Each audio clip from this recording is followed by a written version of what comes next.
जय जगन्नाथ। मु मिली मिश्र आपण माननकु स्वागत करछि मिली मिश्र देसी किचन यूट्यूब चैनल को। आज आम रोषे करवा फूलकोबी मटर तरकारी। फूलकोबी मटर करी जहाँकि बहुत ही टेस्टी लगी थाए। आपण माने एही बलिया प्रोसीजर रे गोटे थर बनातु, आपण को बार बार खावा को इच्छा हबो। तो मु नेछि गोटे फ्रेश फूलकोबी। देखंतु फ्रेश फूलकोबी 2 ରୁ 3टा प्रथम गोटे नेली पर छोट छोट साइज 2टा नहीं। तो सही कोबी को कौन करछि मु एही बलिया साइज रे काटी नेछि। ताकू परिष्कार पानी रे धोई देली। एबे जीरा पियाज अदा आउ काजू या को कौन करिबी ग्राइंड कर देबी।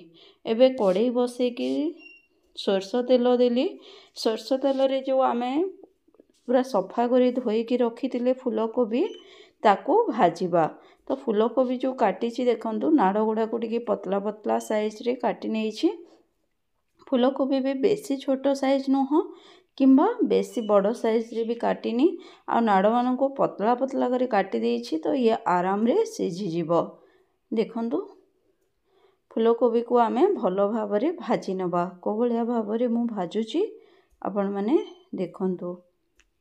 आमको फूलकोबी से पर्यंत भाजबार अच्छे जो पर्यंत फूलकोबी की हल्का ब्राउन कलर हो जाएनी से पर्यंत आमे फूलकोबी को भाजबा। और ये तरकारीटा जदि आपण माने सरसो तेल रे करचंती तो यार टेस्ट बहुत ही बढ़िया आसी थाए। देखंतु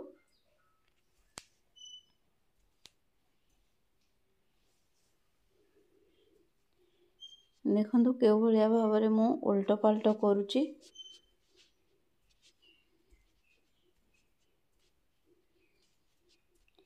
देखंतु हमको हल्का ब्राउन कलर हवा जे जितेले हेजिबो ताको अन्य जगह को काढी नबा।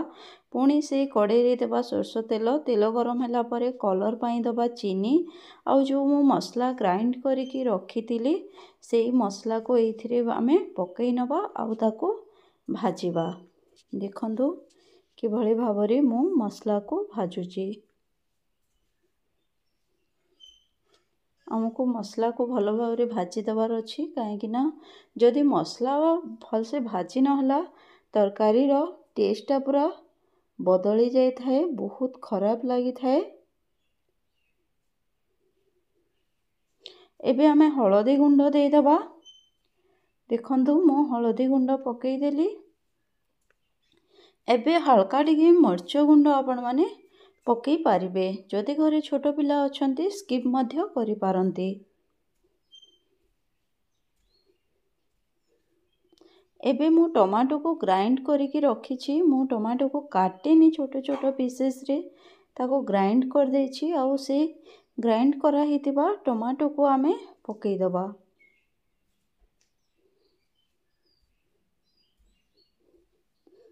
एबे फूलकोबी आमे जो भाजी की रखिथिले से फूलकोबी को दे दबा आउ एमती भाजिबा।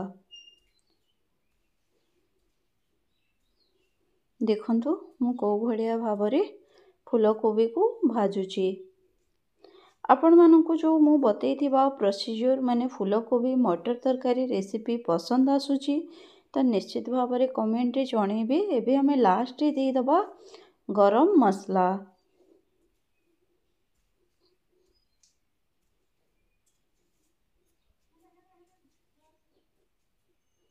देखंतु तापरे दे दबा स्वाद अनुसार लूण।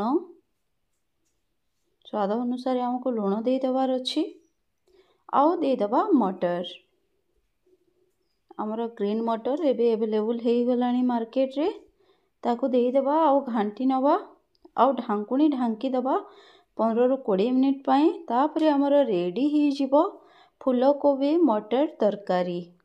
मु बतैथिबा प्रोसीजर रे जदि आपनको फूलकोबी मटर तरकारी रेसिपीटी पसंद आछि निश्चित भाव रे कमेंट रे जणेबे। पुणी देखा हबा नेक्स्ट वीडियो रे। जय जगन्नाथ।